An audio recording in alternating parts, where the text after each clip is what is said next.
ಓಂ ಗಂ ಗಣಪತಯೇ ನಮಃ. ಹರಿ ಓಂ ನಮಃ ಶಿವಾಯ. ನಮಸ್ಕಾರ. ನಾನು ಶ್ರೀಮತಿ ಸುಗುಣ, ಜ್ಯೋತಿಷ್ಯ ವಿದ್ವಾನ್ ಆಚಾರ್ಯ. ಒಬ್ಬ ವ್ಯಕ್ತಿ ಕುಡಿತದ ಚಟಕ್ಕೆ ಒಳಗಾಗುವುದು, ಮದ್ಯಪಾನ, ಗ್ರಹಗಳು, ಮನುಷ್ಯರು ಈ ಸಂಬಂಧಪಟ್ಟಂತೆ ವಿಷಯಗಳನ್ನು ತಿಳಿಸ್ತಾ ಇದ್ದೀನಿ.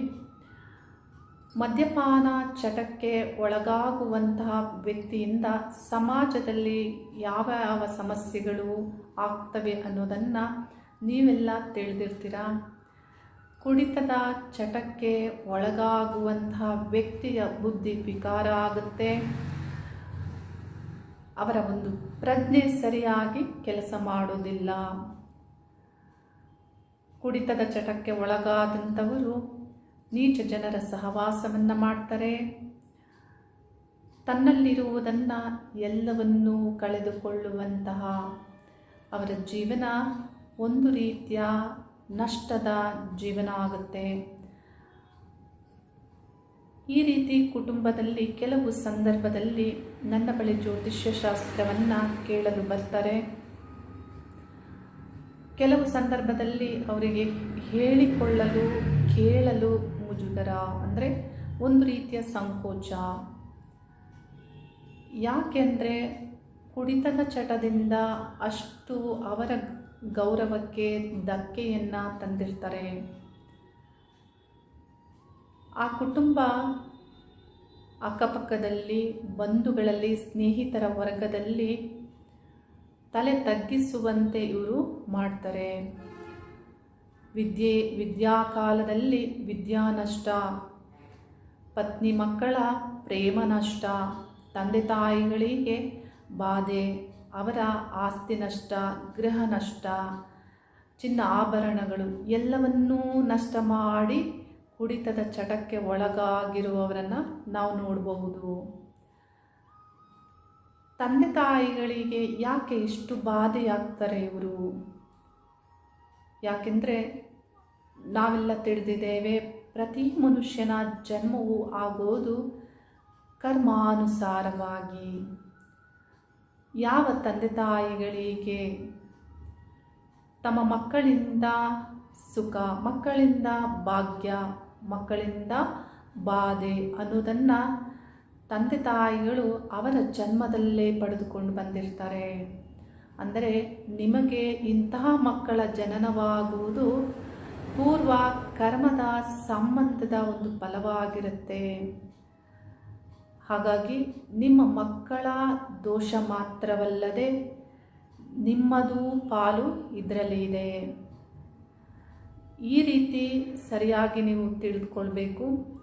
ಅದಕ್ಕಾಗಿ ಜ್ಯೋತಿಷ್ಯ ಶಾಸ್ತ್ರ ಸಹಾಯ ಮಾಡುತ್ತೆ. ಜನ್ಮಿಸಿದ ಮಕ್ಕಳ ಭವಿಷ್ಯಗಳನ್ನು, ಫಲಗಳನ್ನು ತಿಳಿಬಹುದು. ಒಂದು ಮಗು ನಿಮಗೆ ಜನನ ಆಯಿತು ಅಂದರೆ ನಿಮ್ಮ ಮಗು ಎಂಥ ಒಂದು ಹವ್ಯಾಸವನ್ನು ಹೊಂದುತ್ತೆ, ಯಾವ ವಿದ್ಯೆಯನ್ನು ಗಳಿಸ್ತಾರೆ, ಯಾವ ಚಟವನ್ನು ಬೆಳೆಸಿಕೊಳ್ತಾರೆ ಅನ್ನೋದನ್ನು ಜ್ಯೋತಿಷ್ಯ ಶಾಸ್ತ್ರ ನಿಖರವಾಗಿ ತಿಳಿಸುತ್ತೆ. ನಿಮಗೆ ಮಗು ಜನನವಾದರೆ ಈ ರೀತಿ ನೀವು ಪರಿಶೀಲನೆ ಮಾಡಿಸ್ಕೊಂಡು ನಿಮ್ಮ ಮಕ್ಕಳ ಭವಿಷ್ಯವನ್ನು ಸರಿಯಾಗಿ ನೀವು ರೂಪಿಸಬೇಕಾಗುತ್ತೆ. ಒಂದು ಗಿಡಕ್ಕೆ ನಾವು ಯಾವ ರೀತಿ ನೀರನ್ನು ಹಾಕ್ತೇವೆ, ಯಾವ ರೀತಿ ಗೊಬ್ಬರವನ್ನು ಹಾಕ್ತೇವೆ, ಅದೇ ರೀತಿ ಅದು ಫಲ ಕೊಡುತ್ತೆ ಅನ್ನೋದು ಪ್ರಕೃತಿಯಲ್ಲಿ ಇರುವುದು, ನೋಡುವುದು ಸತ್ಯ. ಹಾಗಿದ್ದ ಮೇಲೆ ನಿಮ್ಮ ಮಕ್ಕಳಿಗೆ ಸರಿಯಾದಂತಹ ಸಂಸ್ಕಾರವನ್ನು ನೀವು ಕೊಡಬೇಕಾಗುತ್ತೆ. ಸರಿಯಾದ ಮಾರ್ಗದಲ್ಲಿ ಸರಿಯಾದ ವಿದ್ಯೆ, ಪ್ರಜ್ಞೆ, ಜ್ಞಾನವನ್ನು ನೀವು ನೀಡಬೇಕಾಗುತ್ತೆ. ಇಲ್ಲಿ ತಪ್ಪಾದಾಗ ನಿಮ್ಮ ಪೂರ್ವ ಕರ್ಮವೂ ಅದೇ ರೀತಿ ಇದೆ, ಮತ್ತು ಇಲ್ಲಿ ನಿಮ್ಮ ಕೆಲಸ ಕಾರ್ಯಗಳು ಇದೇ ರೀತಿ ತಪ್ಪಾದಾಗ ಆಗ ಅಂಥ ಕುಟುಂಬದಲ್ಲಿ ಒಬ್ಬ ವ್ಯಕ್ತಿಯು ಇಂತಹ ಚಟಕ್ಕೆ ಒಳಗಾಗುವಂತಹ ಸಾಧ್ಯತೆಯೇ ಹೆಚ್ಚಿದೆ. ಅಂದರೆ ಒಬ್ಬ ವ್ಯಕ್ತಿ ಇಂಥ ಚಟಕ್ಕೆ ಒಳಗಾಗ್ತಾರೆ ಅಂದರೆ ಒಳಗಾಗುವ ಒಂದು ಪ್ರಾರಂಭದ ಹಂತದಲ್ಲಿ ಗುರುತಿಸದೇ ಇರುವುದು ಆ ಕುಟುಂಬದ ನಿರ್ಲಕ್ಷ್ಯ. ಗೊತ್ತಿದ್ದು ಹೋದರೆ ಹೋಗಲಿ, ಫ್ರೆಂಡ್ಸ್ ಜೊತೆ ಹೋಗ್ತಾರೆ ಹೋಗಲಿ, ಅವರು ಮನೆಗೆ ಬಂದಾಗ ಗೊತ್ತಾಗಲ್ವಾ? ಇವರ ಕೆಲಸ ಕಾರ್ಯಗಳನ್ನು ಸರಿಯಾಗಿ ಗಮನಿಸದೇ ಇರುವಂತಹ ತಾಯಿ ಮತ್ತು ತಂದೆ ಇವರ ಒಂದು ಬೇಜವಾಬ್ದಾರಿಯು ಇದರಲ್ಲಿ ಇರುತ್ತೆ. ಬಹಳ ಸಂದರ್ಭದಲ್ಲಿ ಏನು ಹೇಳ್ತಾರೆ ತಂದೆ ತಾಯಿಗಳು ಅಂದರೆ, ನಮ್ಮ ಮಕ್ಕಳನ್ನು ಓದಲಿಕ್ಕೆ ನಾವು ಮೈಸೂರಲ್ಲಿ ಬಿಟ್ಟಿದ್ವಿ, ಆದರೆ ನನ್ನ ಮಗ ಮದ್ಯಪಾನ ಚಟದವನಾಗಿ ಬದಲಾಗಿ ಬಂದ. ನಾವು ಇಂಜಿನಿಯರಿಂಗ್ ಮಾಡೋಕ್ಕೆ ಬಿಟ್ಟಿದ್ವಿ, ನಾವು ಇಂಥ ಒಂದು ಮಹತ್ವದ ವಿದ್ಯೆಯನ್ನು ಗಳಿಸುವುದಕ್ಕಾಗಿ ಬಿಟ್ಟಿದ್ವಿ, ಆದರೆ ನಮ್ಮ ಮಕ್ಕಳು ಹೀಗಾದರು. ಇದೇ ರೀತಿ ಬಹಳಷ್ಟು ಕುಟುಂಬಗಳಲ್ಲಿ ಆಗಿರೋದನ್ನು ಇಂದಿನ ಒಂದು ಕಾಲದಲ್ಲಿ ನಾವು ನೋಡ್ತಾ ಇದ್ದೇವೆ. ಅದಕ್ಕಾಗಿ ಹೊರಗೆ ಯಾವ ರೀತಿಯ ವ್ಯವಸ್ಥೆಯೊಳಗೆ ನೀವು ಮಕ್ಕಳನ್ನು ಓದಿಸ್ಬೇಕು ಅನ್ನೋದನ್ನು ನೀವು ಮೊದಲು ನಿರ್ಧರಿಸಬೇಕಾಗುತ್ತೆ. ಈ ರೀತಿ ಅವರಿಗೆ ಇಂಥ ಒಂದು ಸ್ವತಂತ್ರವನ್ನು ಕೊಟ್ಟು ನೀವು ಹೊರಗಡೆ ಬಿಟ್ಟಾಗ ಈ ರೀತಿ ಆಗುತ್ತೆ. ಆದರೆ ಅವರು ಯಾವ ಭದ್ರತೆಯೊಳಗೆ ಹೇಗಿರಬೇಕು ಅನ್ನೋದನ್ನು ನೀವು ಸರಿಯಾಗಿ ನಿರ್ಧರಿಸಿ ಮಾಡಬೇಕಾಗುತ್ತೆ. ಕೆಲವು ತಿಂಗಳ ಹಿಂದೆ ಒಬ್ಬರು ಲೇಡಿ ಬರ್ತಾರೆ ನನ್ನ ಕಚೇರಿಗೆ. ಅವ್ರು ಹೇಳ್ತಾರೆ, ನನ್ನ ಬ್ರದರಿಂದ ನನ್ನ ಕುಟುಂಬದಲ್ಲಿ, ವಿವಾಹ ಆದಂತಹ ಕುಟುಂಬದಲ್ಲಿ ನನ್ನ ಮರ್ಯಾದೆಗೆ, ನನ್ನ ಗೌರವಕ್ಕೆ ಧಕ್ಕೆಯಾಗ್ತಾ ಇದೆ. ಯಾಕೆಂದರೆ ನನ್ನ ಬ್ರದರ್ ಇಂಥ ಒಂದು ಕುಡಿತದ ಚಟದಲ್ಲಿದ್ದಾರೆ. ಆದರೆ ಇವರು ಮಹತ್ವದ ವಿದ್ಯೆಯನ್ನು ಗಳಿಸಿ ವೈದ್ಯ ವೃತ್ತಿಯಲ್ಲಿದ್ದು ಇವರ ಕುಟುಂಬದವರು ಇವರಿಗೆ ಗೌರವಿಸ್ತಾ ಇಲ್ಲ ಅನ್ನುವಂತಹ ಬೇಸರ ಅವರಿಗೆ. ತಂದೆ ತಾಯಿಗಳು 70-75 ವರ್ಷ ಅವರು ಇದ್ದಾರೆ. ಇವರು ಆ ಒಂದು ಸ್ಟೂಡೆಂಟ್ ಲೈಫಿಂದ 40-45 ವರ್ಷ ಆದ್ರೂ ಅವರ ಮಗ ಕುಡಿತದ ಚಟದಲ್ಲೇ ಇದ್ದಾರೆ. ಬೆಳಿಗ್ಗೆ ಹೇಳೋದೇ ಇಲ್ಲ, ಮಧ್ಯಾಹ್ನ ಎದ್ದು ಮಧ್ಯಾಹ್ನ ಅವರ ಒಂದು ದಿನನಿತ್ಯದ ಕೆಲಸ ಕಾರ್ಯಗಳನ್ನು ಮಾಡಿಕೊಂಡು ಮತ್ತೆ ಸಂಜೆ ಒಳಗಡೆ ಕುಡಿತಕ್ಕೆ ಹೋಗೋದು. ಅಂದರೆ ಇಲ್ಲಿ ನಾವು ಸರಿಯಾಗಿ ತಿಳ್ಕೋಬೇಕು, ಸಂಜೆಯ ಒಂದು ಕಾಲದಲ್ಲೇ ಈ ಕುಡಿತದ ಚಟಕ್ಕೆ ಎಲ್ಲರೂ ಹೋಗಿ ಸೇರುವಂಥದ್ದು ಯಾಕೆ? ಅಸಂಬಂಧಪಟ್ಟಂತಹ ಗ್ರಹಗಳ ಬಗ್ಗೆ ಜ್ಯೋತಿಷ್ಯ ಶಾಸ್ತ್ರದಲ್ಲಿ ನಾವು ತಿಳಿಯೋದಾದರೆ, ಬಾರ್, ರೆಸ್ಟೋರೆಂಟ್, ಬಟ್ಟಿ, ಸರಾಯಿ, ಇದರ ಒಂದು ಕಾರಕ ಗ್ರಹ ರಾಹುಗ್ರಹ. ರಾಹುಗ್ರಹ ಸಂಧ್ಯಾಕಾಲದಲ್ಲಿ ಬಲಗೊಳ್ಳುವಂತಹ ಗ್ರಹ. ಹಾಗಾಗಿ ಸಂಜೆಯ ಹೊತ್ತಲ್ಲಿ ಎಲ್ಲರೂ ಸೇರಿ ಬಾರ್, ರೆಸ್ಟೋರೆಂಟ್ಗೆ ಹೋಗಿ ಚೆನ್ನಾಗಿ ಕುಡಿತಾರೆ. ಈ ಕುಡಿತದ ಚಟಕ್ಕೆ ಒಳಗಾದವರ ಅಧಿಕ ಪ್ರಸಂಗದ ಮಾತುಗಳನ್ನು ನಾವು ಅಲ್ಲಲ್ಲಿ ನೋಡ್ತೇವೆ. ಅಂದರೆ ಸರ್ಕಾರಕ್ಕೆ ಹೇಳುವಂಥದ್ದು, ಕುಡುಕರು ಅನ್ನಬಾರದು, ಮದ್ಯಪ್ರಿಯರು ಅನ್ನಬೇಕು, ಮತ್ತು ಈ ಕುಡುಕರ ಪರಿಹಾರ ನಿಧಿಯನ್ನು ನೀವು ಕೊಡಬೇಕು. ಈ ರೀತಿ ಬೇಡಿಕೆಗಳನ್ನು ಸರ್ಕಾರಕ್ಕೆ ಇಡ್ತಾರೆ. ಅಂದರೆ ನೀವು ಈ ಒಂದು ವ್ಯವಸ್ಥೆಯ ಬಗ್ಗೆ ನೀವು ಸರಿಯಾಗಿ ಯೋಚಿಸಬೇಕಾಗುತ್ತೆ. ಹೀಗೆಲ್ಲ ಈ ಮದ್ಯಪಾನ ಚಟಕ್ಕೆ ಒಳಗಾದವರ ವಿಷಯಗಳು ಇದ್ದರೂ ಒಟ್ಟಿನಲ್ಲಿ ಅವರಿಂದ ಕುಟುಂಬದಲ್ಲಿ ಎಲ್ಲವೂ ನಷ್ಟವಾಗುತ್ತೆ. ಪತ್ನಿ ಮಕ್ಕಳ ಜೀವನವನ್ನು ಬೀದಿಗೆ ಹಾಕ್ತಾರೆ. ಅವರು ಆತಂಕದಲ್ಲಿ ಬದುಕನ್ನು ಮಾಡಬೇಕಾಗುತ್ತೆ. ಅಂತಹ ಒಂದು ಅನೇಕ ಕುಟುಂಬಗಳನ್ನು ನಾವು ನೋಡ್ಬೋದು. ಇನ್ನು ಈಗಿನ ಒಂದು ಆಧುನಿಕ ಜಗತ್ತಿನಲ್ಲಿ ಸ್ತ್ರೀ ವಿನಾಶಕಾರಿಯಾದಂತಹ ಒಂದು ಜೀವನದ ಮಾರ್ಗವನ್ನು ಹಿಡಿತಾ ಇರೋದನ್ನು ನಾವು ನೋಡ್ತೇವೆ. ಪತಿ ಕುಡಿದು ಮಲಗಿರುವಂತಹ ಸಂದರ್ಭದಲ್ಲಿ ಪರ ಪುರುಷರೊಂದಿಗೆ ಚಾಟ್ ಮಾಡೋದು, ವಿಡಿಯೋಗಳಲ್ಲಿ ಕಳಿಸೋದು, ವಿಡಿಯೋದಲ್ಲಿ ಮಾತಾಡೋದು, ಸಂಬಂಧವನ್ನು ಬೆಳೆಸೋದು, ಇಂಥ ಅನೇಕ ಸಮಸ್ಯೆಗಳನ್ನು ಕೆಲವು ಸಂದರ್ಭದಲ್ಲಿ ಪುರುಷರು ತಿಳಿಸಿದ್ದಾರೆ. ಕುಡಿತದ ಪುರುಷರು ನೀವು ಯೋಚಿಸಬೇಕು, ನಿಮ್ಮ ಪತ್ನಿದಿರು ಹೇಗಿರ್ತಾರೆ ಅನ್ನೋದನ್ನು ನೀವು ಪರಿಶೀಲನೆ ಮಾಡ್ಕೋಬೇಕಾಗತ್ತೆ. ನಿಮ್ಮ ಕುಡಿತದ ಚಟದಿಂದ ನಿಮ್ಮ ಪತ್ನಿದಿರಿಗೆ ಈ ರೀತಿ ಇರಲು ಅನುಕೂಲವನ್ನು ಮಾಡಿ ಕೊಟ್ಟಂತೆ ಆಗುತ್ತೆ. ಅಷ್ಟಲ್ಲದೆ ನಿಮ್ಮದೇ ಮಾರ್ಗವನ್ನು ನಿಮ್ಮ ಮಕ್ಕಳು ಹಿಡಿಬಹುದು, ಅಥವಾ ಮುಂದಿನ ದಿನಗಳಲ್ಲಿ ನಿಮ್ಮನ್ನು ಪ್ರಶ್ನಿಸ್ಬೋದು. ನಿಮ್ಮ ಗೌರವ ನಿಮಗೆ ಗೌರವ ಒಂದಿಷ್ಟು ಸಿಗದಂತೆ ಆಗುತ್ತೆ. ಮಕ್ಕಳೇ ನಿಮಗೆ ಗೌರವವನ್ನು ನೀಡೋದಿಲ್ಲ. ಈ ರೀತಿ ಕುಡಿತದ ಚಟಕ್ಕೆ ಒಳಗಾದವರು ಸಮಸ್ಯೆಗಳನ್ನು ಸಮಾಜದಲ್ಲಿ ಅಲ್ಲಲ್ಲಿ ಮಾಡ್ತಾ ಇರ್ತಾರೆ, ನಾವು ನೋಡ್ತೇವೆ. ಬಹಳ ಸಂದರ್ಭದಲ್ಲಿ ಇವರಿಗೆ ಸರಿಯಾದ ಒಂದು ಪರಿಹಾರಗಳನ್ನು ಕೊಟ್ಟು ಆ ಕುಟುಂಬದ ಒಂದು ನೆಮ್ಮದಿಗೆ ನಾವು ಏನಾದರೂ ಸಲಹೆಗಳನ್ನು ನೀಡಬೇಕಾಗತ್ತೆ. ಆನ್ಲೈನಲ್ಲೂ ಕೇಳ್ತಾರೆ, ಕೆಲವರಿಗೆ ಸಂಕೋಚ ಆಗುತ್ತೆ. ಸಂಕೋಚವನ್ನು ಪಡೋದ್ರಿಂದ ನಿಮ್ಮ ಕುಟುಂಬದ ಸಮಸ್ಯೆ ಬಗೆಹರಿಯುವುದಿಲ್ಲ. ಯಾವಾಗ ಮನಸ್ಸಿನಿಂದ ಪರಿಹಾರಗಳನ್ನು ನೀವು ಮಾಡ್ತೀರಾ, ಆಗ ನಿಮಗೆ ಇನ್ನೊಬ್ಬರೊಂದಿಗೆ ನೀವು ಇದಕ್ಕೆ ಪರಿಹಾರವನ್ನು ತೆಗೆದುಕೊಳ್ತೀರಾ, ಆಗ ನಿಮಗೆ ಈ ವಿಷಯದಲ್ಲಿ ಏನಾದರೂ ಅನುಕೂಲ ಆಗ್ಬೋದು. ಜ್ಯೋತಿಷ್ಯ ಶಾಸ್ತ್ರದಿಂದ ನಾವು ಮೊದಲೇ ಇದನ್ನು ತಿಳಿಬಹುದು. ರಾಹು ಗ್ರಹ ಈ ಬಾರ್, ರೆಸ್ಟೋರೆಂಟ್ ಇದಕ್ಕೆ ಒಂದು ಕಾರಕ ಗ್ರಹನಾದರೂ ಈ ಗ್ರಹವು ನಿಮ್ಮ ಜನ್ಮ ಲಗ್ನದಿಂದ ದ್ವಿತೀಯ ಸ್ಥಾನದಲ್ಲಿ ಇದ್ದಾಗ, ಶನಿಯ ಸಂಬಂಧ ಬಂದಾಗ, ಈ ರೀತಿ ಆ ಗ್ರಹವು ಪೀಡಿತನಾದಾಗ ಕುಡಿತದ ಚಟಕ್ಕೆ ಒಳಗಾಗುವಂತಹ ಹೆಚ್ಚಿನ ಸಾಧ್ಯತೆಗಳು ಇದೆ. ಮತ್ತು ಆ ದ್ವಿತೀಯ ಸ್ಥಾನವೇ ಯಾಕೆ ಆಗಿರಬೇಕು ಅಂದರೆ, ಜ್ಯೋತಿಷ್ಯ ಶಾಸ್ತ್ರದ ಪ್ರಕಾರ ಲಗ್ನದಿಂದ 2ನೇ ಭಾವವು ನಾಲಿಗೆ, ಬಾಯನ್ನು ಸೂಚಿಸುತ್ತೆ. ಈ ಸ್ಥಾನದಲ್ಲಿ ಈ ಗ್ರಹ ಇದ್ದು ಮತ್ತು ದೀರ್ಘಕಾಲದ ಚಟಕ್ಕೆ ಒಳಗಾಗುವುದಕ್ಕೆ ಶನಿಯು ಕಾರಣ ಆಗ್ತಾರೆ. ಮದ್ಯಪಾನ ವ್ಯಸನಿಗಳು ಯಾವುದೇ ಚಟಕ್ಕೆ ಹೆಚ್ಚು ಕಾಲ ಒಳಗಾಗುವುದಕ್ಕೆ ಶನಿಯೇ ಕಾರಣ ಆಗೋದ್ರಿಂದ ಈ ರಾಹು ಮತ್ತು ಶನಿಯು ಈ ಸ್ಥಾನ 2ನೇ ಸ್ಥಾನಗಳಲ್ಲಿ ಇದ್ದಾಗ ಹೀಗೆ ಹೆಚ್ಚು ಚಟಕ್ಕೆ ಒಳಗಾಗ್ತಾರೆ. ಮತ್ತು ಆ 2ನೇ ಸ್ಥಾನವು ಜಲತತ್ವ ರಾಶಿಯಾಗಿರಬೇಕು. ಜಲತತ್ವ ರಾಶಿಗಳಲ್ಲಿ ರಾಹು ಶನಿ ಇದ್ದಾಗ ಈ ರೀತಿ ಆಗುವ ಸಾಧ್ಯತೆ ಹೆಚ್ಚಿದೆ. ಯಾಕೆ ಜಲತತ್ವ ರಾಶಿ ಆಗಿರಬೇಕು ಅಂದರೆ, ಮದ್ಯಪಾನವನ್ನು ನಾವು ಜಲದ ರೂಪದಲ್ಲಿ ನಾವು ನೋಡ್ತೇವೆ. ಅದಕ್ಕೆ ಏನೇನೇ ಬೇರೆ ಏನು ಸೇರಿಸಿದ್ರು ಆ ಒಂದು ಜಲದ ರೂಪದಲ್ಲಿ ಇರೋದ್ರಿಂದ ಜಲತತ್ವ ರಾಶಿಯಲ್ಲಿ ರಾಹು ಶನಿ ಇದ್ದಾಗ ಹೀಗೆ ಆಗುತ್ತೆ.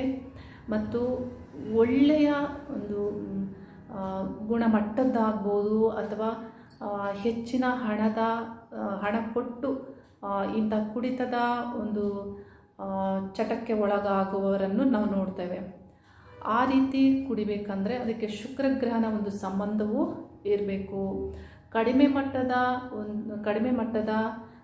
ಬೆಲೆ ಇರುವಂತಹ ಸಾರಾಯಿ ಇಂಥದ್ದನ್ನು ಕುಡಿಬೇಕಂದ್ರೂ, ಈ ನೀಚ ಜನಗಳ ಸಹವಾಸ ಮಾಡಬೇಕಂದ್ರೂ ಅದಕ್ಕೂ ಗ್ರಹಗಳೇ ಕಾರಣ ಆಗಿರ್ತಾರೆ. ಅಂದರೆ ಒಬ್ಬ ವ್ಯಕ್ತಿ ಜನನದಲ್ಲೇ ನಾವು ತಿಳಿಬಹುದು ಈ ವ್ಯಕ್ತಿ ಯಾವ ರೀತಿ ಸಂಘಗಳನ್ನು ಮಾಡ್ತಾರೆ. ಅಂದರೆ ಸತ್ಸಂಗ ಅಂದರೆ ಸಾತ್ವಿಕ ಮಾರ್ಗದಲ್ಲಿ, ಸತ್ಯ ಮಾರ್ಗದಲ್ಲಿ ಇರುವವರ ಫ್ರೆಂಡ್ಶಿಪ್ ಮಾಡ್ತಾರ, ಸ್ನೇಹಿತರಾಗ್ತಾರ, ಅವರ ಸಂಘವನ್ನು ಮಾಡ್ತಾರ, ಅಥವಾ ನೀಚ ಜನರ ಸಹವಾಸವನ್ನು ಮಾಡ್ತಾರೆ. ಸಹವಾಸ ದೋಷಗಳು ಇವರಿಗೆ ಆಗುತ್ತಾ, ಇವರು ತುಂಬ ಬೇಗ ಇಂಥ ಒಂದು ಕೆಟ್ಟ ಮಾರ್ಗದಲ್ಲಿ ಹೋಗುವವರು ಆಗ್ತಾರೆ. ಅಂದರೆ ಈ ಹಂತವಾಗಿ ನಾವು ತಿಳಿಬಹುದು.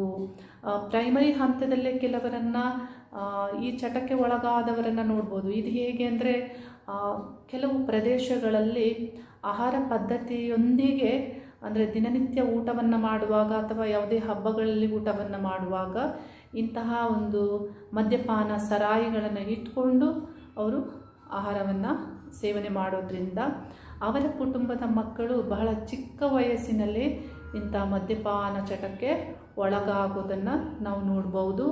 ಕೆಲವರು ಹೈಸ್ಕೂಲ್ ಹಂತದಲ್ಲಿ, ಕೆಲವರು ಕಾಲೇಜ್ ಹಂತದಲ್ಲಿ, ಈ ರೀತಿಯೆಲ್ಲ ಆ ನಂತರದಲ್ಲೂ ಆಗೋದನ್ನು ನೋಡ್ಬೋದು. ಕಾರಣ ಏನೇ ಇರ್ಬೋದು, ಕಾರಣ ಏನೇ ಇದ್ದರೂ ಮದ್ಯಪಾನ ಚಟಕ್ಕೆ ಒಳಗಾಗೋದು ಈ ಗ್ರಹಗಳ ದೋಷದಿಂದಲೇ ಆಗಿದೆ. ಮತ್ತು ಆ ಕುಟುಂಬದ ಸಂಸ್ಕಾರವು ಬಹಳ ಮುಖ್ಯವಾಗುತ್ತೆ. ಅಂದರೆ ಆ ತಂದೆ ತಾಯಿ ಸಂಸ್ಕಾರವು ಬಹಳ ಮುಖ್ಯವಾಗಿರುತ್ತೆ. ಅದರಿಂದ ಇದರ ಪ್ರಭಾವ ಸ್ವಲ್ಪ ಹೆಚ್ಚು ಕಡಿಮೆ ಆಗುವಂತಹ ಸಾಧ್ಯತೆ ಇದೆ. ಈಗ ಒಂದು ಪೂಜೆ, ದೇವಸ್ಥಾನದಲ್ಲಿ ಪೂಜೆ ಮಾಡುವವರು ಅಥವಾ ತುಂಬ ಒಂದು ಸಂಸ್ಕಾರ ಇರುವಂತಹ ಕುಟುಂಬದಲ್ಲಿ ಜನನವಾದಂತಹ ಮಕ್ಕಳಿಗೆ ಈ ರೀತಿ ಹೋಗಲಿಕ್ಕೆ ಬಹಳ ಅವಕಾಶ ಕಡಿಮೆ ಇರುತ್ತೆ. ಅಂದರೆ ಗುರುಕುಲದಲ್ಲಿ ಓದುವಂತಹ ಮಕ್ಕಳಾಗ್ಬೋದು, ಈ ಸಂಸ್ಕೃತ ಅಭ್ಯಾಸವನ್ನು ಮಾಡುವಂಥ ಮಕ್ಕಳಾಗ್ಬೋದು, ಇಂಥ ಒಂದು ಕುಟುಂಬದಲ್ಲಿ ಜನನ ಆದವರಿಗೆ ಈ ಮಾರ್ಗದ ಆಯ್ಕೆ ಬಹಳ ಕಷ್ಟವಾಗುತ್ತೆ. ಅಂದರೆ ಆ ಚಟಕ್ಕೆ ಇರುವಂತಹ ಜನರ ಸಹವಾಸಗಳು ಸಿಗೋದಿಲ್ಲ. ಈ ರೀತಿ ಆಗೋದ್ರಿಂದ ಅಸಂಸ್ಕಾರ ಮತ್ತು ತಂದೆ ತಾಯಿಯು ಬಹಳ ಮುಖ್ಯವಾಗ್ತಾರೆ. ರಾಹು ಗ್ರಹ 2ನೇ ಸ್ಥಾನದಲ್ಲಿ ಜಲತತ್ವ ರಾಶಿಯಲ್ಲಿ ಇದ್ದಾಗ ಶೀಘ್ರ ಫಲ ಕೊಡ್ತಾರೆ. ಅಂದರೆ ಬೇಗ ಇವರು ಆ ಚಟಕ್ಕೆ ಒಳಗಾಗ್ತಾರೆ. ಮತ್ತು ರಾಹು ಗ್ರಹ ಸ್ವತಂತ್ರವಾಗಿ ಫಲವನ್ನು ಕೊಡ್ತಾರೆ. ಹಾಗೆ ಶನಿಗ್ರಹವು ಈ ಒಂದು ಕಾಂಬಿನೇಷನಲ್ಲಿ ಇದ್ದಾಗ ಇವರು ಹೆಚ್ಚು ಆ ಚಟಕ್ಕೆ ಒಳಗಾಗೋದನ್ನು ನಾವು ನೋಡ್ಬೋದು. ಇದನ್ನು ನೀವು ಮೊದಲೇ ತಿಳಿದು ಸರಿಯಾದ ರೀತಿಯಲ್ಲಿ ನಿಮ್ಮ ಮಕ್ಕಳ ಭವಿಷ್ಯವನ್ನು ನೀವು ರೂಪಿಸಬೇಕಾಗತ್ತೆ. ಪರಿಹಾರವನ್ನು ಯಾವ ರೀತಿ ಮಾಡಿಕೊಳ್ಬೇಕು, ಇದಕ್ಕೆ ಪರಿಹಾರವನ್ನು ಈ ಮಕ್ಕಳು ನಿಮ್ಮ ಮಾತನ್ನು ಕೇಳುವಂತಾಗಬೇಕು.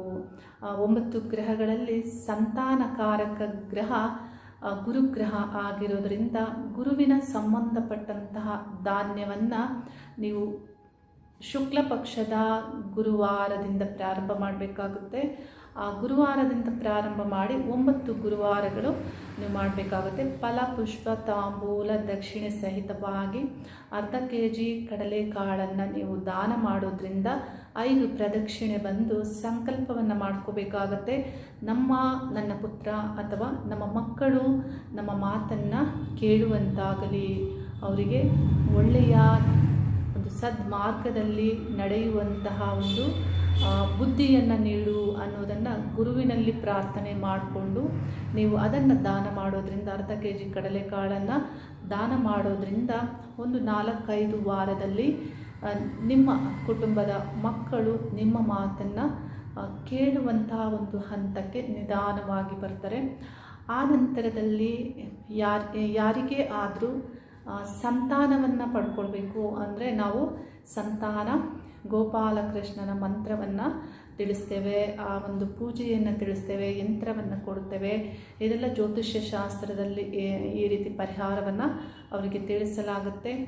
ಇಲ್ಲಿ ಸಂತಾನದ ಒಂದು ಸಂಬಂಧಪಟ್ಟಂತಹ ವಿಷಯ ಆಗಿರೋದ್ರಿಂದ, ಮಕ್ಕಳ ವಿಷಯ ಆಗಿರೋದ್ರಿಂದ ತಂದೆ ತಾಯಿಗಳು ಈ ಕೃಷ್ಣ ಸಂಬಂಧಪಟ್ಟಂತಹ ಮಂತ್ರವನ್ನು ದಿನನಿತ್ಯವೂ 108 ಬಾರಿ ಪಠನೆ ಮಾಡಬೇಕಾಗುತ್ತೆ.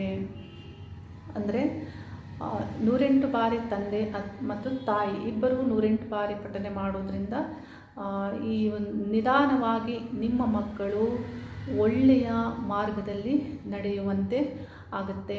ಮಂತ್ರ ಹೀಗಿದೆ: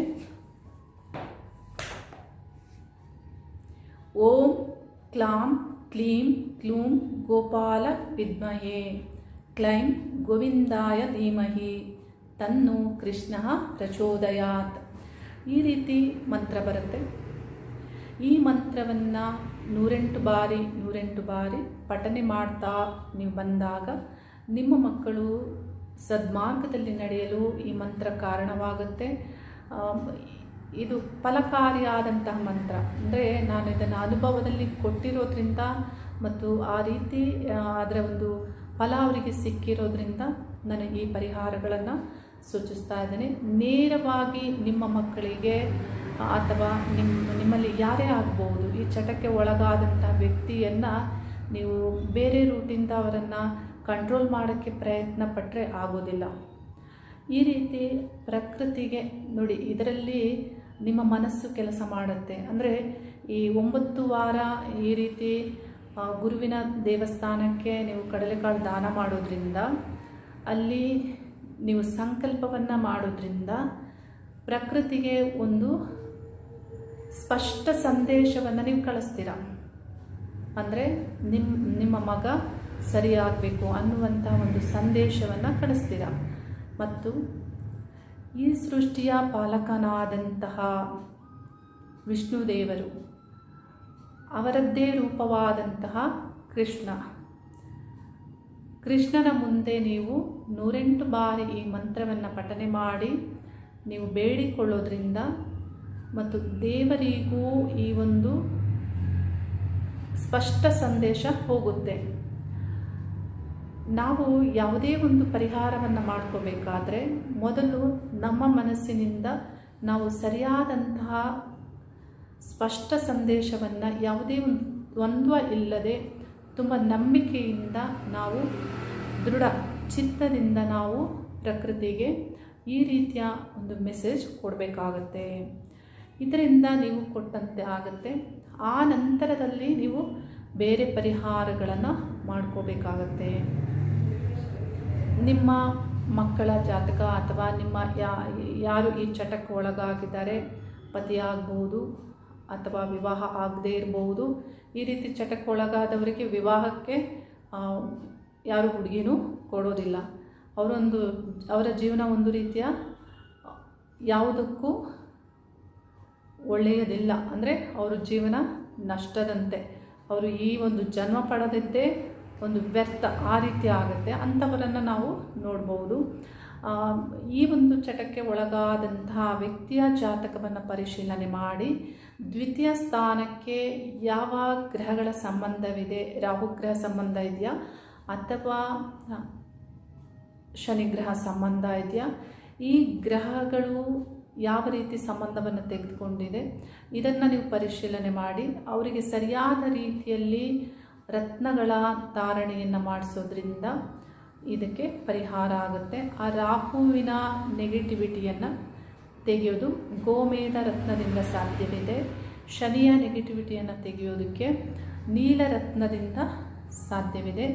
ಈ ರತ್ನಗಳು ನೆಗೆಟಿವಿಟಿಯನ್ನು ತೆಗೆದುಹಾಕಿ ನಿಮಗೆ ಶುಭ ಫಲಗಳನ್ನು ಕೊಡಲಿಕ್ಕೆ ಈ ಪರಿಹಾರ ಆಗುತ್ತೆ. ಮತ್ತು ಬೇರೆ ಯಾವುದೇ ಗ್ರಹಗಳಿಂದ ಇಲ್ಲಿ ಆ ದೋಷ ಉತ್ಪತ್ತಿಯಾಗಿದ್ದರೂ ಆ ಸ್ಥಾನಕ್ಕೆ ಸಂಬಂಧಪಟ್ಟಂತೆ ಸರಿಯಾಗಿ ನೀವು ಪರಿಶೀಲನೆ ಮಾಡಿ ನೀವು ಪರಿಹಾರವನ್ನು ತೆಗೆದುಕೊಳ್ಬೇಕಾಗತ್ತೆ. ಅಷ್ಟಮ ಸ್ಥಾನದಲ್ಲಿಯೂ ಶನಿ ರಾಹುಗ್ರಹ ಇದ್ದಾಗ, ಅಂದರೆ ಅಲ್ಲಿ ಸ್ಥಿತರಾಗಿದ್ದಾಗ ಆ ಗ್ರಹಗಳು ಅಷ್ಟಮದಲ್ಲಿ ಇರುವಂತಹ ಗ್ರಹಗಳು ದ್ವಿತೀಯ ಸ್ಥಾನವನ್ನು ದೃಷ್ಟಿಸ್ತಾರೆ.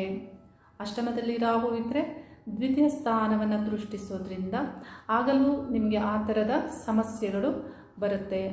ಆ ಗ್ರಹಗಳಿಗೆ ಅಷ್ಟಮದಲ್ಲಿ ಇರುವಂತಹ ಗ್ರಹಗಳಿಗೆ ನೀವು ಪರಿಹಾರವನ್ನು ಮಾಡಬೇಕಾಗುತ್ತೆ. ಈ ಗ್ರಹಗಳಿಗೆ ಪರಿಹಾರವನ್ನು ಮಾಡಿಕೊಂಡು ನೀವು ಆ ನಂತರದಲ್ಲಿ ಕೆಲವರು ಹಣ ಇದೆ ಅನ್ನುವವರು ಮನ ಪರಿವರ್ತನಾ ಕೇಂದ್ರಕ್ಕೆ ನೀವು ಅವರನ್ನು ಬಿಡೋದ್ರಿಂದ ಆಗ ಅವರು ಮನ ಪರಿವರ್ತನೆ ಆಗುವಂತಹ ಒಂದು ಮಾರ್ಗದಲ್ಲಿ ಅವರು ಹೋಗ್ತಾರೆ. ಹೇಗಿದು ಸಾಧ್ಯ ಆಗುತ್ತೆ ಅಂದರೆ, ಯಾವುದೇ ಒಂದು ವಿಶ್ವದ ಒಂದು ಈ ಥರ ಸಮಸ್ಯೆಗಳಿಗೆ ಕೆಲವು ಕೇಂದ್ರಗಳು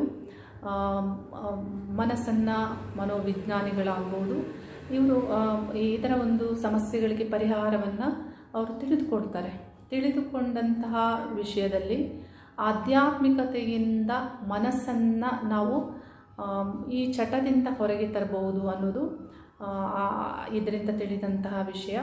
ಹಾಗಾಗಿ ಈ ಒಂದು ಆಧ್ಯಾತ್ಮದ ರೂಟಲ್ಲಿ ಇಂಥವರ ಮನಸ್ಸನ್ನು ಪರಿವರ್ತನೆ ಮಾಡಬೇಕಾಗತ್ತೆ. ನಾವು ಅಲ್ಲಲ್ಲಿ ಇಂತಹ ಒಂದು ಮನ ಪರಿವರ್ತನಾ ಕೇಂದ್ರಗಳನ್ನು ನಾವು ನೋಡ್ತೇವೆ. ಆ ಕೇಂದ್ರಗಳಿಗೆ ನಿಮಗೆ ಯಾವುದೇ ಹಣದ ಸಮಸ್ಯೆ ಇಲ್ಲ ಅಂದರೆ ನೀವು ಅವರನ್ನು ಸೇರಿಸ್ಬೋದು. ಅಲ್ಲಿಂದ ಅವರು ಬದಲಾವಣೆಯಾಗಿ ನಿಮ್ಮ ಕುಟುಂಬವನ್ನು ಸೇರುವಂತಾಗುತ್ತೆ. 6 ತಿಂಗಳು ಅಥವಾ 1 ವರ್ಷ ಹೀಗೆ ಮಾಡೋದ್ರಿಂದ ನಿಮ್ಗೆ ಇದರ ಒಳ್ಳೆಯ ರಿಸಲ್ಟ್ ಸಿಗುತ್ತೆ. ಅಲ್ಲಿ ಅವರವರಿಗೆ ಕಲಿಸ್ತಾರೆ ದಿನಚರಿ ಹೇಗಿರಬೇಕು, ಬೆಳಿಗ್ಗೆ ಎದ್ದಾಗಿಂದ ಕಂಪ್ಲೀಟ್ ಆ ಡೇ ಫುಲ್ ಹೇಗಿರಬೇಕು ಅನ್ನೋದು ಅಲ್ಲಿ ತಿಳಿಸ್ತಾರೆ. ಮತ್ತು ಧ್ಯಾನದ ಮೂಲಕ, ಅಧ್ಯಾತ್ಮದ ಮೂಲಕ, ಒಳ್ಳೆಯ ಆಹಾರ ಪದ್ಧತಿಯ ಮೂಲಕ, ಒಳ್ಳೆಯ ವಿಷಯಗಳ ಮೂಲಕ ಅವರ ಬುದ್ಧಿಯನ್ನು ಅವರು ಒಳ್ಳೆಯ ಮಾರ್ಗದಲ್ಲಿ ಬೆಳವಣಿಗೆ ಹೊಂದುವಂತೆ ಆ ಮನ ಪರಿವರ್ತನಾ ಕೇಂದ್ರಗಳು ಮಾಡ್ತವೆ. ಇದು ಸಾಧ್ಯವಿಲ್ಲ ಅನ್ನುವವರು ನೀವೇ ಪ್ರಯತ್ನವನ್ನು ಮಾಡಬೇಕಾಗತ್ತೆ. ಹೇಗೆ ಪ್ರಯತ್ನವನ್ನು ಮಾಡಬೇಕು ಅಂದರೆ, ಈಗ ಒಂದು 5 ಗಂಟೆ ಆಯಿತು ನಾನು ಕುಡಿಲಿಕ್ಕೆ ಹೋಗಬೇಕು ಅನ್ನುವಂತೆ ಅವರಿಗೆ ಮನಸ್ಸಾಗುತ್ತೆ. ಅಂದರೆ ಇಂದ್ರಿಯಗಳು ಇಂಥ ವಿಷಯಗಳಿಗೆ ಜಾಗೃತಿಯಾಗುತ್ತೆ, ನಿಮ್ಮ ನಾಲಿಗೆ ಜಾಗೃತಿಯಾಗುತ್ತೆ, ನಿಮ್ಮ ಬುದ್ಧಿ ಜಾಗೃತಿಯಾಗುತ್ತೆ. ಅಂಥ ಬುದ್ಧಿಯನ್ನು ನೀವು ಕಂಟ್ರೋಲ್ ಮಾಡಬೇಕು. ಅಂಥ ಬುದ್ಧಿಯನ್ನು ನೀವು ಯಾವ ಕಡೆಗೆ ಅದನ್ನು ಹೇಗೆ ಹೋಗಿಸ್ಬೇಕು ಅನ್ನೋದನ್ನು ಒಂದಿಷ್ಟು ಪ್ರಯತ್ನವನ್ನು ನೀವು ಮಾಡಬೇಕಾಗತ್ತೆ. ಒಂದು ಬುಕ್ ತಗೊಂಡು ನೀವು ಆ ಬುಕ್ಕಿನಲ್ಲಿ ನಿಮಗೆ ಇಷ್ಟವಾದಂತಹ ದೇವತಾ ಮಂತ್ರವನ್ನು ಕಂಪ್ಲೀಟಾಗಿ ನೀವು ಬರಿತಾ ಹೋಗಬೇಕಾಗತ್ತೆ.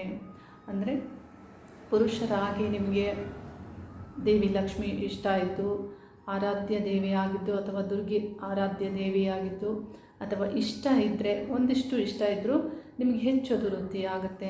ಆ ರೀತಿ ನೀವು ಬರಿತಾ ಹೋದಾಗ, ಆ ಮಂತ್ರವನ್ನು ಬರಿತಾ ಹೋದಾಗ ನಿಮ್ಮ ಮೈಂಡ್, ನಿಮ್ಮ ಪ್ರಜ್ಞೆ ಅಲ್ಲಿ ಒಂದು ಕೇಂದ್ರೀಕರಿಸುತ್ತೆ. ಅಂದರೆ ನಿಮ್ಮ ಮೈಂಡ್ ಆ ಕಡೆ ಹೋಗಲ್ಲ, ಸಹಾಯ ಆಗುತ್ತೆ. ಇಲ್ಲಿ 1500 ಈ ರೀತಿ ಮಂತ್ರಗಳನ್ನು ಬರಿತಾ ನೀವು 1 ಅವರ್ 2 ಅವರ್ ಈ ರೀತಿ ಕಾಲವನ್ನು ಕಳೆಯೋದ್ರಿಂದ ಆ ದಿನ ನೀವು ಹೋಗಬೇಕು ಅಂತ ಅನ್ನಿಸುವಂತಹ ನಿಮ್ಮ ಮನಸ್ಸನ್ನು ಒಂದು ರೀತಿ ಕಂಟ್ರೋಲ್ ಮಾಡ್ದಂಗೆ ಆಗುತ್ತೆ. ಅದಕ್ಕೆ ನೀವೇ ಪ್ರಯತ್ನವನ್ನು ಪಡಬೇಕು. ಇದು ಹೆಚ್ಚು ಎಲ್ಲವೂ ಮನಸ್ಸಿನ ಮೇಲೆ ಇರುವಂತಹ ವಿಷಯ. ಸ್ತ್ರೀಯರಾದರೆ ಸ್ತ್ರೀಯರು ನೀವು ಇದೇ ಥರ ಮಾಡ್ಬೋದು. ಸ್ತ್ರೀಯರ ಬಗ್ಗೆ ಇಂಥ ವಿಷಯಗಳನ್ನು ಮಾತಾಡಲಿಕ್ಕೆ ಬಹಳಷ್ಟು ಬೇಸರ ಆಗುವಂಥದ್ದು. ಇತ್ತೀಚೆಗೆ ಸ್ತ್ರೀಯರ ಬಗ್ಗೆ ಇಂಥ ಒಂದು ವಿಷಯಗಳನ್ನು ಜನ ತಿಳಿಸ್ತಾ ಇರ್ತಾರೆ. ಸ್ತ್ರೀ ಈ ರೀತಿ ಮದ್ಯಪಾನ ಚಟಕ್ಕೆ ಒಳಗಾಗ್ತಾ ಇರುವಂಥದ್ದು ಒಂದು ರೀತಿಯ ಜಗತ್ತಿನಲ್ಲಿ ವಿನಾಶಕಾರಿ ಅಂತ ಹೇಳ್ಬೋದು. ಏಕೆಂದರೆ ಸ್ತ್ರೀ ಸೃಷ್ಟಿ, ಅವಳು ಸೃಷ್ಟಿ ಆಗಿರೋದ್ರಿಂದ ಸ್ತ್ರೀಗೆ ಸ್ತ್ರೀಯದ್ದೇ ಆದಂಥ ಗೌರವ, ಅವಳದ್ದೇ ಆದಂಥ ತತ್ವ, ಅವಳದ್ದೇ ಆದಂತಹ ದೇಹ ರಚನೆ ಇವೆಲ್ಲವೂ ಇರೋದ್ರಿಂದ ಅವಳು ವಿಭಿನ್ನವಾದಂತಹ ಒಂದು ಜಗತ್ತಿಗೆ ಅವಳು ಅಮೂಲ್ಯ ಆಗಿರೋದ್ರಿಂದ ಮತ್ತು ಈ ಸೃಷ್ಟಿಯು ಅವಳಿಂದಲೇ ನಡೆಯೋದ್ರಿಂದ ಸ್ತ್ರೀ ಸರಿಯಾಗಿ ಇರಬೇಕಾಗತ್ತೆ. ಈ ರೀತಿ ಮದ್ಯಪಾನ ಚಟಕ್ಕೆ ಸ್ತ್ರೀಯೂ ಒಳಗಾಗ್ತಾ ಇರೋದು ಬಹಳ ಒಂದು ಕೆಟ್ಟ ಬೆಳವಣಿಗೆ. ಸ್ತ್ರೀಯರ ಬಗ್ಗೆ ಇಂಥ ಸಂಬಂಧಪಟ್ಟಂತಹ ವಿಷಯಗಳನ್ನು ಇನ್ನೊಂದು ವಿಡಿಯೋದಲ್ಲಿ ನಾನು ಮಾತಾಡ್ತೇನೆ. ಈ ರೀತಿ ನಿಮ್ಮ ಮನಸ್ಸನ್ನು ಕಂಟ್ರೋಲ್ ಮಾಡಿಕೊಳ್ಳುವಂತಹ ಒಂದು ಪ್ರಯತ್ನವನ್ನು ನೀವು ಮಾಡಬೇಕಾಗತ್ತೆ. ಯಾರೇ ಮದ್ಯಪಾನ ಚಟಕ್ಕೆ ಒಳಗಾದವರನ್ನು ನೀವು ನೋಡಬಹುದು. ಅವರು ಆ ಚಟಕ್ಕೆ ಒಳಗಾದವರಿಗೆ ತುಂಬ ಸೋಮಾರಿಯಾಗಿರ್ತಾರೆ, ಕೆಲಸವನ್ನೇ ಮಾಡೋದಿಲ್ಲ. ಅಂದರೆ ತೋಟ ಗದ್ದೆ ನಿಮ್ಮದೇನು ಕೆಲಸ ಇರುತ್ತೆ ಆ ಕೆಲಸವನ್ನೇ ಮಾಡೋದಿಲ್ಲ ಅವರು. ಅದರ ಬದಲಾಗಿ ಕುಡಿತಕ್ಕೆ ಹೋಗ್ತಾರೆ. ಅಪ್ಪನ ದುಡ್ಡು, ಅಮ್ಮನ ದುಡ್ಡು, ಪತ್ನಿಯ ಹಣ ಈ ರೀತಿ ಅವರು ಇನ್ನೊಬ್ಬರ ಹಣವನ್ನು ಖರ್ಚು ಮಾಡೋರು, ಆಸ್ತಿಯನ್ನು ನಷ್ಟ ಮಾಡಿಕೊಂಡು ಈ ರೀತಿ ಕುಡಿತದ ಚಟಕ್ಕೆ ಒಳಗಾಗ್ತಾ ಇರ್ತಾರೆ. ಅಂದರೆ ಅವರು ದುಡಿಮೆಯನ್ನು ಮಾಡೋದಿಲ್ಲ. ಕುಟುಂಬದವರು ಅರ್ಥ ಮಾಡ್ಕೋಬೇಕು. ನಿಮ್ಮ ಒಂದು ಕುಟುಂಬದ ಯಾವುದೇ ಒಂದು ಸದಸ್ಯ ಆದರೂ, ಮಕ್ಕಳಾದರೂ ಪ್ರಾರಂಭದ ಹಂತದಲ್ಲಿ ಅವರಿಗೆ ಅವರ ಸರಿಯಾದ ಕೆಲಸ ಕಾರ್ಯಗಳನ್ನು ಅವರಿಗೆ ತಿಳಿಸ್ಬೇಕಾಗತ್ತೆ, ಮಾಡಿಸ್ಬೇಕಾಗತ್ತೆ. ದಿನನಿತ್ಯದ ಕೆಲಸಗಳನ್ನು ಅವರಿಂದ ಮಾಡಿಸ್ಬೇಕಾಗತ್ತೆ. ಕುಡಿತದ ಚಟಕ್ಕೆ ಒಳಗಾದವರನ್ನು ನಾವು ನೋಡ್ಬೋದು. ತಿಂದ ತಟ್ಟೆಯನ್ನು ತೆಗೆಯೋದಿಲ್ಲ, ಬಟ್ಟೆಯನ್ನು ವಾಶ್ ಮಾಡಿಕೊಳ್ಳೋದಿಲ್ಲ, ಬದಲಾಗಿ ಒಂದು ಕುಡಿದ ಕಪ್ಪನ್ನು ಇಡೋದಿಲ್ಲ. ಆದರೆ ಇವರ ಸೇವೆಯನ್ನು ಮನೆಯವರೆಲ್ಲ ಮಾಡ್ತಾ ಇರ್ತಾರೆ. ಈ ರೀತಿ ಬಹಳಷ್ಟು ಜನರನ್ನು ನಾವು ನೋಡ್ಬೋದು. ಮತ್ತು ಈಗ ಕೆಲವು ಪತ್ನಿಯರು ಹೇಳ್ತಾರೆ, ಸಿಟಿ ಲೈಫಲ್ಲಿ ಇರೋರು, ಮೇಡಮ್ ನನ್ನ ಪತಿ ಕೆಲಸಕ್ಕೆ ಹೋಗಿ ಬರುವಾಗಲೇ ಬಾಟಲ್ ತರ್ತಾರೆ. ಅಂದರೆ 6:30-7 ಗಂಟೆಗೆ ಬರುವಾಗಲೇ ಬಾಟಲ್ ತಂದು ಮನೆಯಲ್ಲಿ ಕುಡಿಯುತ್ತಾ ಕುಳಿತುಕೊಳ್ತಾರೆ. ಈ ರೀತಿ ಗಂಡಸರು ಇದ್ದಾರೆ. ಈ ರೀತಿ ಇರುವಂಥ ಒಂದು ಜೀವನದಲ್ಲಿ ಹೇಗಾದರೂ ಮಾಡಿ ಪತ್ನಿಯರಾಗ್ಬೋದು ಅಥವಾ ತಂದೆ ತಾಯಿಗಳಿಗೆ ಮಕ್ಕಳು ಇಂಥವರಿದ್ದಾಗ ನೀವು ಅವರನ್ನು ಬದಲಾವಣೆ ಮಾಡಿಕೊಂಡು ನಿಮ್ಮ ಕುಟುಂಬದ ಒಂದು ರಕ್ಷಣೆಯನ್ನು ನೀವು ಮಾಡ್ಕೋಬೇಕಾಗತ್ತೆ. ಆ ನಂತರದಲ್ಲಿ ಇವರಿಗೆ ಮೈಂಡ್ ಎಂಗೇಜ್ ಆಗಿ ಇರಬೇಕು ಯಾವಾಗಲೂ. ಇವರು ಯಾಕೆ ಈ ಥರ ಕುಡಿತಾರೆ ಅಂದರೆ ಆನಂದಕ್ಕಾಗಿ, ಒಂದು ರೀತಿ ಮದವನ್ನು ಏರಿಸಿಕೊಳ್ಳೋದಕ್ಕಾಗಿ ಸರಿಯಾಗಿ ನೀವು ತಿಳ್ಕೋಬೇಕು. ಈ ರೀತಿ ಆನಂದವನ್ನು ಅವರು ಈ ರೀತಿ ಹುಡುಕ್ತಾರೆ ಅಂದರೆ ಅವರಿಗೆ ನಿಜವಾದ ಆನಂದ ತಿಳಿದೇ ಇಲ್ಲ. ಕುಡಿತದಿಂದ ಆನಂದ ಕಾಣ್ತಾರೆ ಅಂದರೆ ಅವರಿಗೆ ನಿಜವಾದ ಆನಂದ ತಿಳಿದೇ ಇಲ್ಲ. ನಿಜವಾದ ಆನಂದ ಅನ್ನೋದು ಈ ಪ್ರಕೃತಿಯ ಸಹಜವಾದ ಬದುಕಿನಲ್ಲಿ, ಬದಲಾಗಿ ಕುಡಿತದಲ್ಲಿ ಅಲ್ಲ. ಇದನ್ನು ನೀವು ಸರಿಯಾಗಿ ಅರ್ಥ ಮಾಡ್ಕೋಬೇಕು. ಈ ರೀತಿ ನಿಮ್ಮ ಜೀವನವನ್ನು ನೀವು ಬದಲಾವಣೆಯನ್ನು ಮಾಡಿಕೊಳ್ಳೋದ್ರಿಂದ ನಿಮ್ಮ ಮೈಂಡ್ ಯಾವುದಾದ್ರೂ ಒಂದು ಕಡೆ ಆ ಒಂದು ಪ್ರಜ್ಞೆಯನ್ನು ಸರಿಯಾದ ರೀತಿಯಲ್ಲಿ ಕಂಟ್ರೋಲ್ ಮಾಡುವಂತಹ ಆಧ್ಯಾತ್ಮಿಕವಾದಂತಹ ಮಂತ್ರವಾಗ್ಬೋದು, ಬರವಣಿಗೆ ಬರೆಯುವಂತಹ ಒಂದು ತಂತ್ರವಾಗ್ಬೋದು. ಈ ರೀತಿ ನೀವು ಮಾಡಿಕೊಂಡಾಗ ಅಥವಾ ನಿಮ್ಮ ಕೆಲಸ ಕಾರ್ಯಗಳಲ್ಲಿ ನಿಮ್ಮನ್ನು ನೀವು ತೊಡಗಿಸಿಕೊಂಡಾಗ ನಿಮ್ಮ ಒಂದು ನೀವು ಬ್ಯುಸಿ ಆಗ್ತೀರಾ. ಆವಾಗ ಇಂಥ ಕುಡಿಬೇಕು ಅನ್ನೋದು ನಿಮಗೆ ಅಷ್ಟು ಬರೋದಿಲ್ಲ. ಕುಡಿಲೇಬೇಕು ಅಂತ ಅನಿಸುವಾಗ ಯಾವುದಾದ್ರೂ ಮನೆಯಲ್ಲಿ ನೀವು ಜ್ಯೂಸ್ ಮಾಡ್ಕೊಂಡು ಮಜ್ಜಿಗೆ ಮಾಡ್ಕೊಂಡು ಈ ಥರ ಕುಡಿಯೋದ್ರಿಂದ ಆ ಒಂದು ನಿಮ್ಮ ಮನಸ್ಸನ್ನು ಅದಕ್ಕೆ ಸೆಟ್ ಮಾಡಿ. ಇದೆ ಸರಾಯಿ, ಇದೆ ಬೀರು, ಇದೆ ರಮ್, ಈ ಥರ ನೀವು ಮೈಂಡನ್ನು ಅದಕ್ಕೆ ಸೆಟ್ ಮಾಡಿಕೊಂಡು ಹಾಗೆ ನೀವು ಯೋಚನೆ ಮಾಡಿ ಮಜ್ಜಿಗೆಯನ್ನು ಕುಡೀರಿ. ಹಾಗೆ ನೀವು ಜ್ಯೂಸನ್ನು ಯಾವುದೇ ಒಂದು ತೆಗೆದುಕೊಂಡ್ರು ನಿಮ್ಮ ಮನಸ್ಸಿನಲ್ಲಿ ಅಂದ್ಕೊಂಡು ಹಾಗೆ ಮಾಡೋದ್ರಿಂದ ನಿಮ್ಮ ಒಂದು ಮೈಂಡ್, ನಿಮ್ಮ ಮನಸ್ಸು ಬೇರೆ ಕಡೆಗೆ ನಿಧಾನವಾಗಿ ಅದು ಕಂಟ್ರೋಲ್ ಆಗ್ತಾ ಬರುತ್ತೆ.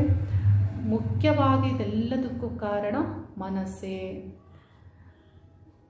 ಆ ಮನಸ್ಸನ್ನು ಕಂಟ್ರೋಲ್ ಮಾಡುವಂಥದ್ದನ್ನು ಆ ಕುಟುಂಬದವರು ಸ್ವಲ್ಪ ಅವರಿಗೆ ಆ ರೀತಿ ಒಂದು ಸಹಾಯವನ್ನು ಮಾಡಬೇಕಾಗುತ್ತೆ ಮತ್ತು ಆ ವ್ಯಕ್ತಿ ಮುಖ್ಯವಾಗಿ ಪ್ರಯತ್ನವನ್ನು ಪಡಬೇಕಾಗುತ್ತೆ. ಈ ರೀತಿ ಪರಿಹಾರಗಳನ್ನು ಮಾಡಿಕೊಳ್ಳೋದ್ರಿಂದ ನಿಮ್ಮ ಜೀವನವನ್ನು ಸರಿಯಾಗಿ ಮಾಡಿಕೊಳ್ಬೋದು. ಮುಖ್ಯವಾಗಿ ಏನು ತಿಳ್ಕೊಬೇಕಂದ್ರೆ, ಯಾವುದೇ ಒಬ್ಬ ವ್ಯಕ್ತಿ ಅಥವಾ ಒಂದು ಮಗು ಜನನವಾದಾಗ ಅವರ ಜಾತಕದ ಪರಿಶೀಲನೆಗಳನ್ನು ಮಾಡಿಕೊಂಡು ಯಾರು ಹೀಗಾಗ್ಬೋದು ಅನ್ನೋದನ್ನು, ಅಥವಾ ಇಂಥ ಒಂದು ಚಟಗಳು ಅಥವಾ ಯಾವ ವಿದ್ಯೆ ಗಳಿಸ್ತಾರೆ, ಯಾವ ಹಂತದಲ್ಲಿ ಇವರು ಮಾರ್ಗ ತಪ್ತಾರೆ, ಇದೆಲ್ಲವನ್ನು ಜ್ಯೋತಿಷ್ಯ ಶಾಸ್ತ್ರ ನಿಖರವಾದ ಭವಿಷ್ಯವನ್ನು ತಿಳಿಸುತ್ತೆ. ನೀವು ಈಗ 1,000 2,000 ಕೊಟ್ಟು ಖರ್ಚು ಮಾಡಿ ಸರಿಯಾದ ಜ್ಯೋತಿಷ್ಯ ಬಳಿ ನೀವು ಜ್ಯೋತಿಷ್ಯ ಶಾಸ್ತ್ರವನ್ನು ಕೇಳಿಲ್ಲ, ನೀವು ಮಾಹಿತಿಗಳನ್ನ ತಿಳ್ಕೊಂಡಿಲ್ಲ ಅಂದರೆ ಮುಂದಿನ ದಿನಗಳಲ್ಲಿ ನಿಮ್ಮ ಜೀವನವೆಲ್ಲ ಏನೋ ಒಂದು ಸಮಸ್ಯೆಗಳಿಗೆ ಬಾಧೆಯನ್ನು ಪಡಬೇಕಾಗುತ್ತೆ. ಸಡನ್ನಾಗಿ ಮಕ್ಕಳು ವಿದ್ಯೆಯನ್ನು ಕಲಿಯೋದನ್ನು ನಿಲ್ಲಿಸ್ಬಿಡ್ತಾರೆ, ಸಡನ್ನಾಗಿ ಯಾವುದಾದ್ರೂ ಚಟಕ್ಕೆ ಒಳಗಾಗ್ಬಿಡ್ತಾರೆ. ಈ ರೀತಿ ವಿಷಯಗಳನ್ನು ನಾವು ಅಲ್ಲಲ್ಲಿ ನಾವು ನೋಡ್ತಾ ಇರ್ತೇವೆ. ಜೀವನ ಯಾವಾಗಲೂ ಇದ್ದಾಗೆ ಇರುತ್ತೆ ಅಂತ ಅಂದ್ಕೋಬೇಡಿ. ಜೀವನ ಅನ್ನೋದು ಯಾವಾಗ ಹೇಗೆ ಬೇಕಾದರೂ ಬದಲಾವಣೆ ಆಗ್ಬೋದು. ನಾವು ಹೀಗೇ ಇರ್ತೀವಿ, ನಾವು ಚೆನ್ನಾಗೇ ಓದ್ತಾ ಇರ್ತೀವಿ, ನಮ್ಮ ಮಕ್ಕಳು ಹೀಗೇ ಇರ್ತಾರೆ, ಎಲ್ಲ ಹೀಗೆ ಆನಂದವಾಗಿ ನಮ್ಮ ಜೀವನ ನಡೀತಾ ಇರುತ್ತೆ ಅಂತ ಅಂದ್ಕೋಬೇಡಿ.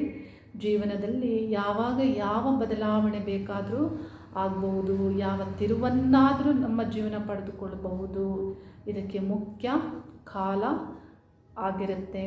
ಹಾಗಾಗಿ ಸರಿಯಾದ ಭವಿಷ್ಯವನ್ನು ತಿಳಿದುಕೊಂಡು ನಿಮ್ಮ ಕುಟುಂಬದ ಪ್ರತಿಯೊಬ್ಬರ ಜೀವನವನ್ನು ಸರಿಯಾಗಿ ರೂಪಿಸಿಕೊಳ್ಳೋದ್ರಿಂದ ಇಂಥ ಮದ್ಯಪಾನ ಚಟಕ್ಕೆ ಒಳಗಾದವರು ಅವರ ಜೀವನ ಸರಿಯಾಗಿ ಆಗೋದ್ರಿಂದ ತಂದೆ ತಾಯಿಗಳಿಗೆ ನೆಮ್ಮದಿ ಸಿಗುತ್ತೆ ಮತ್ತು ಪತ್ನಿಗೂ ನೆಮ್ಮದಿ ಸಿಗುತ್ತೆ. ಈ ರೀತಿ ನೆಮ್ಮದಿಯಿಂದ ಜೀವನವನ್ನು ಮಾಡಬೇಕು. ಈ ಪರಿಹಾರಗಳನ್ನು ಪ್ರಯತ್ನ ಪಡಿ. ಇನ್ನು ಬೇರೆ ಬೇರೆ ಏನೇನೋ ಹೇಳ್ತಾರೆ, ಅದು ಯಾವುದು ಹೆಚ್ಚು ಕೆಲಸಕ್ಕೆ ಬರೋದಿಲ್ಲ. ಇಲ್ಲಿ ಮನಸ್ಸೇ ಹೆಚ್ಚಾಗಿ ಕೆಲಸ ಮಾಡುವಂಥದ್ದು. ಆ ಮನಸ್ಸನ್ನು ಹೇಗಾದರೂ ಕಂಟ್ರೋಲ್ ಮಾಡಬೇಕು. ಮನಸ್ಸಿನಿಂದವೇ ಎಲ್ಲವೂ ಸಾಧ್ಯ ಆಗೋದು. ಈ ರೀತಿ ನೀವು ಮಾಡಿಕೊಳ್ಳೋದ್ರಿಂದ ನಿಮ್ಮ ಒಂದು ನೆಮ್ಮದಿಯನ್ನು ನೀವೇ ನಿರ್ಮಾಣ ಮಾಡಿಕೊಳ್ಬೋದು. ಪ್ರತಿಯೊಬ್ಬರಿಗೂ ಆ ಕುಟುಂಬಗಳಲ್ಲಿ ಭಗವಂತ ಏನೋ ಒಂದು ನೆಮ್ಮದಿಯನ್ನು ನಿರ್ಮಾಣ ಮಾಡಿಕೊಳ್ಳುವಂತಹ ಮಾರ್ಗವನ್ನು ಅನುಗ್ರಹಿಸಲಿ ಅನ್ನೋದನ್ನು ಶಿವನಾರಾಯಣರಲ್ಲಿ ಪ್ರಾರ್ಥನೆ ಮಾಡುತ್ತಾ ಶುಭವಾಗಲಿ. ಹರಿ ಓಂ ನಮಃ ಶಿವಾಯ.